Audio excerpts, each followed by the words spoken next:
जी। जी, हरमीश। श्री हरिवंश महाराज जी, आपके चरणों में कोटि कोटि प्रणाम। महाराज जी, संसार के कार्य जैसे पढ़ाई करते समय उसके परिणाम के प्रति आसक्ति हो जाती है, उसको भजन बनाने में अत्यंत कठिनाई का सामना करना पड़ता है। महाराज जी क्या हाँ, सबको होता है, हमारी पढ़ाई नहीं, सबको होता है। अपने अपने कार्य में सफलता प्राप्ति की सबको इच्छा होती है। जो जिस कार्य में, किसान तो अपनी खेती को अच्छा से अच्छा भजनानंदी अपने भजन का, सबको होता है कि हम जिस कार्य में हैं, जिस मार्ग में हैं, हमें सफलता की प्राप्ति हो। पर जरूरी नहीं कि सबको सफलता मिल ही जाए। इसीलिए भगवान ने कर्मयोग में एक श्लोक लिखा है, सुख दुखे समय कृत्वा लाभा लाभो जया जयो। यदि तुम वास्तविक भजन करना चाहते हो तो सुख और दुख में समान भाव वाले बनो, जय और पराजय में समान भाव वाले बनो, लाभ और हानि में समान भाव वाले बनो। ये तो बड़ी कठिन बात है कि हम साल भर पढ़ें और परिणाम उसका पराजय आया और हम शांत रहें। ये सामर्थ्य भजन से मिलती है, ये सामर्थ्य भगवान की शरण से मिलती है। नहीं तो सबको जय में आनंद का और पराजय में शोक का अनुभव होता है। लेकिन भगवान की भक्ति का जब प्रकाश होता है तो उसके लिए शत्रु मित्र समझानी, मान मान अपमान सम, दुख सुख लाभ न हानि।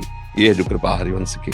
जब आचार्य की गुरु कृपा होती है तो हृदय की ऐसी स्थिति हो जाती है कि बड़े से बड़े सुख में अभिमान नहीं होता, बड़े से बड़ी यश कीर्ति विजय में अभिमान नहीं होता, और निंदा हो जाने पर, अपमान हो जाने पर उसे दुख नहीं होता, क्योंकि वो भगवान को सामने रखता है कि ठीक है, हम फेल जरूर हो गए लेकिन भगवान हमारे हैं। हम अगले वर्ष और प्रयास करेंगे, जो हमसे त्रुटि हुई है उसको हम दूर करेंगे, प्रमाद रहित होकर फिर पढ़ेंगे, फिर हम पास होंगे। और ऐसा नहीं है कोई बराबर परास्त ही होता रहे, ऐसा भी नहीं। प्रयास से, पुरुषार्थ से सफलता भी मिलती। कभी कभी हमारा पूर्व का पाप इतना प्रबल होता है कि पुरुषार्थ को रौंद देता है। चलो एक बार रौंद दिया, दो बार रौंद दिया, पर हमारे बार प्रयास करेंगे। एक संत पेड़ के नीचे बैठे थे और निराश हो गए थे। जैसे पढ़ाई तो एक बहुत साधारण विषय है, असाधारण बात है भजन करना, निरंतर मन को प्रभु में लगाना। इससे बड़ा कोई काम नहीं है। आप लोग देख लीजिए, घंटा 2 घंटा लगाने के प्रयास में देखो क्या हालत करता है मन। फिर कोई भोग नहीं भोगना आजीवन, मनोरंजन नहीं करना, कोई रिश्तेदार नहीं, कोई नातेदार नहीं, कोई प्यार से बोलने वाला नहीं, उस दशा में मन को प्रभु में लगाना। तो कई बार वो परास्त हो चुके थे विषय से, उन्होंने निश्चय कर लिया था कि अब शरीर छोड़ देंगे हम। तो ऐसे बैठे थे तो देखा एक चींटा चढ़ रहा है, फिर गिरा, फिर वो चढ़ना शुरू किया, थोड़ा ऊपर से फिर गिरा, एक बार चढ़ गया। तो उन्होंने कहा, भगवान मुझे शिक्षा दे रहे हैं इस रूप में कि इतने बार गिरने पर भी ये चींटा प्रयास नहीं छोड़ा, तो मुझे अपना शरीर नष्ट नहीं करना चाहिए, मुझे फिर प्रयास करना चाहिए, इंद्रियों पर विजय प्राप्त करके भजन करके भगवत प्राप्त। और वैसा हुआ, वो आगे निकल गए।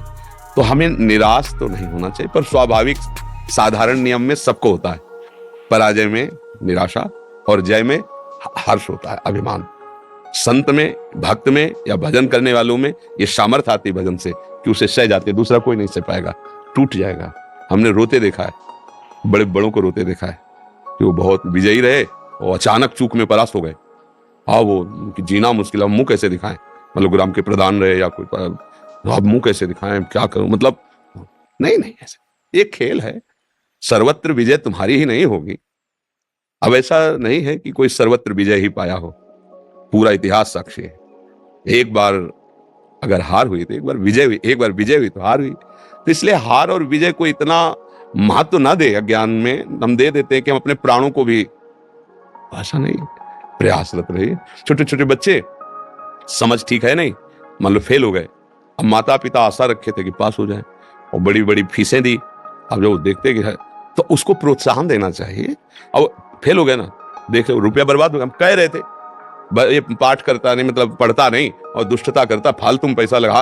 अब वो वैसे ही मतलब हारा हुआ है और वैसे ही माता पिता ने, और अब वो ऐसे बच्चे फिर क्या करते, कोई रास्ता नहीं दिखाई देता।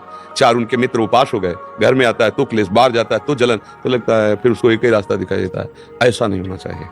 बच्चों को बलवान बनना चाहिए। एक बार हार गया कोई बात नहीं, फेल हो गया, मैं और मन लगा के पढ़ूं, और माता पिता को प्रोत्साहन देना चाहिए, कोई बात नहीं, और हम अच्छा ट्यूशन लगवाएंगे और प्रयास करेंगे। अब बिल्कुल उस समय उसको संभालना है।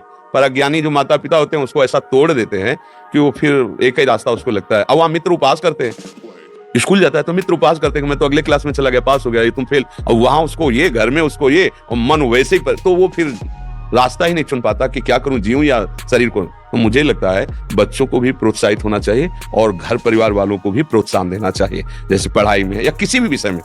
मान लो पति है, व्यापार नौकरी कहीं हानि हो रही, पराजय हो रही, तो पत्नी को चाहिए प्रोत्साहन देना चाहिए। कहीं एक दूसरे का संग इसीलिए मिला है कि हम एक दूसरे को संभाल के उठावें, और होता उल्टा है कि जब हम पराजित हो जाते हैं तो हमारा सब साथ छोड़ने लगते हैं, तब हम निराश हो जाते हैं। तब उस समय एक साथ पक्का रहता है भगवान का। अगर वो साथ लिए हो तो बाजी जीत जाओगे, अगर वो साथ नहीं तो फिर निराशा आ जाती है, फिर निराशा आ जाती है। इसलिए हम कहते हैं जैसे भी जो भी हो, जो भी कर रहे हो, राधा राधा नाम डाल लो, राधा राधा बोलो, भगवान का आश्रय ले लो, वही संभालने वाले। हारते हारते जीत हो जाती है, भगवान का आश्रय लेने वाले का हारते हारते। अर्जुन जी ने कहा मैं प्रण करता हूं कि सूर्यास्त होते होते जयद्रथ का गला काटो, अगर नहीं तो मैं चिता में भस्म हो जाऊंगा। इतनी भारी सुरक्षा लगा दी कि कई दिन अगर युद्ध करते तो अर्जुन तब पहुंच पाते, इतनी भारी व्यवस्था कर दी। भगवान